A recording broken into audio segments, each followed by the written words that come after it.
The Lives of the Saints by Father Albin Butler, August 31st, Saint Raymond Nonnatus, A.D. 1240. According to the rule laid down by our divine Redeemer, that Christian approves himself his most faithful disciple and gives the surest and greatest proof of his love of God, who most perfectly loves his neighbor for God's sake. By this test of true sanctity, we are to form our judgment of the glorious saint whom the Church honors on this day. Saint Raymond Nonnatus was born at Portel in the Diocese of Urgell in Catalonia in the year 1204 and was descended of a gentleman's family of a small fortune. In his childhood, he seemed to find no other pleasure than in his devotions and serious duties. Such was his application to his grammar studies, and so happy his genius as to spare his preceptor much pains in his education. His father, resolving to cross his inclination to a religious or ecclesiastical state, which he began to perceive in him, took him from school and sent him to take care of a farm which he had in the country. Raymund readily obeyed, and in order to enjoy the opportunity of holy solitude by voluntary choice, kept the sheep himself, and in the mountains and forests spent his time in holy meditation and prayer, imitating the austerities of the ancient anchorets.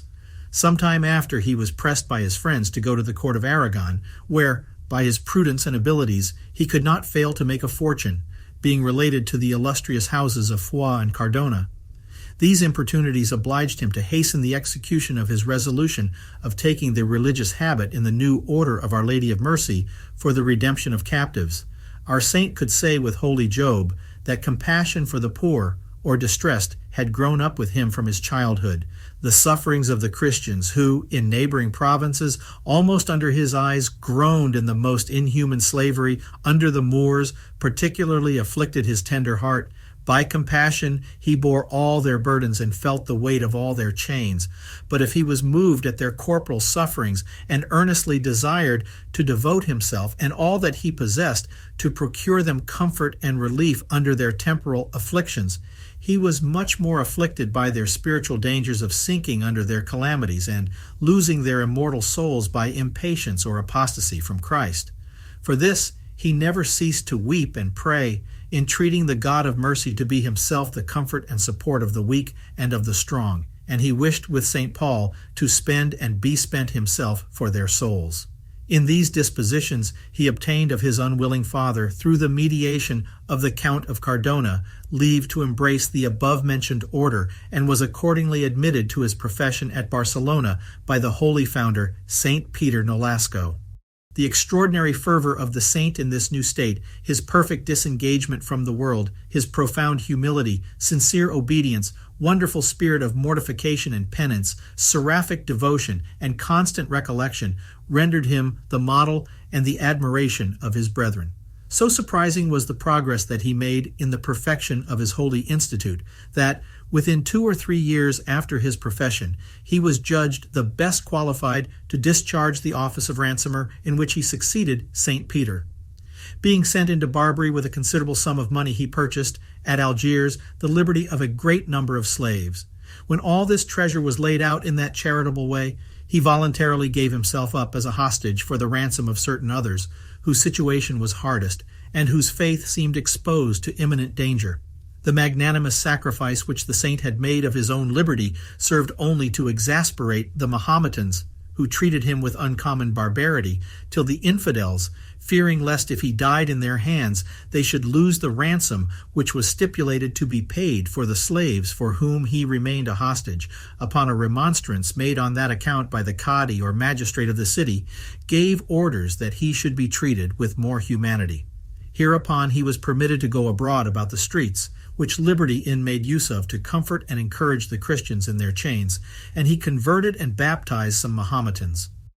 Upon information hereof, the governor condemned him to be impaled, that is, to be put to death by thrusting a stake into the body through the hinder parts, this being a barbarous manner of executing criminals much in use among those infidels. However, the persons who were interested in the ransom of the captives, lest they should be losers, prevailed that his life should be spared, and, by a commutation of his punishment, he underwent a cruel bastinado.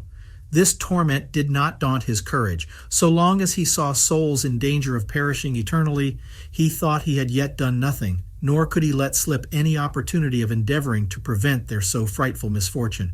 He considered that, as St. Chrysostom says, though a person shall have bestowed an immense treasure in alms, he has done nothing equal to him who has contributed to the salvation of a soul. This is a greater alms than 10,000 talents, than this whole world, how great soever it appears to the eye, for a man is more precious than the whole world. Saint Raymond had on one side no more money to employ in releasing poor captives, and on the other, to speak to a Mahometan upon the subject of religion was capital by the standing laws of the Mussulmans. He could, however, still exert his endeavors, with hopes of some success or of dying a martyr of charity. He therefore resumed his former method of instructing and exhorting both the Christians and the infidels. The governor, who was immediately apprised of his behavior, was strangely enraged, and commanded the zealous servant of Christ to be whipped at the corners of all the streets in the city, his lips to be bored with a red-hot iron in the marketplace, and his mouth shut up with a padlock, the key of which he kept himself, and only gave to the keepers when the prisoner was to eat. In this condition he was loaded with iron bolts and chains, and cast into a dark dungeon, where he lay full 8 months, till his ransom was brought by some religious men of his order, who were sent with it by St. Peter.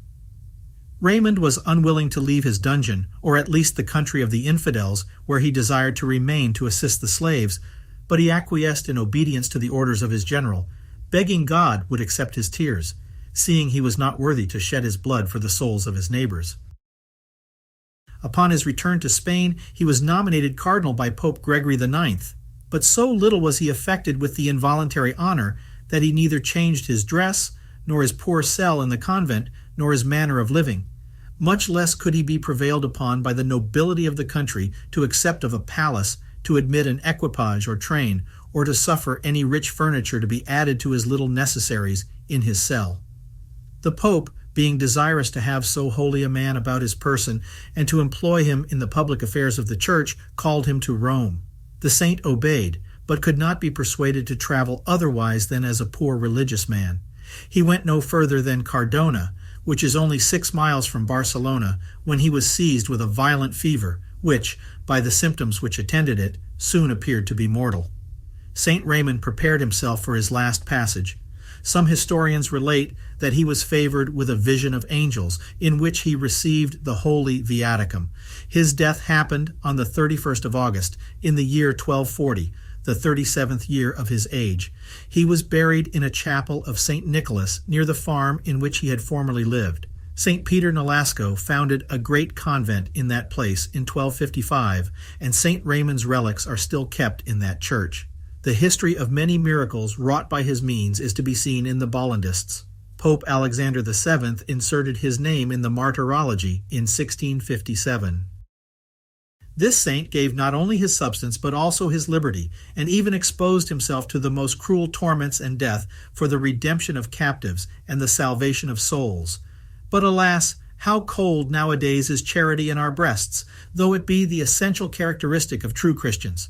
Far from the heroic sentiments of the saints, do not we, merely to gratify our prodigality, vanity, or avarice, refuse to give the superfluous part of our possessions to the poor, who, for want of it, are perishing with cold and hunger? Are not we slothful and backward in affording a visit or comfort to poor prisoners, or sick persons, or in using our interest to procure some relief for the distressed?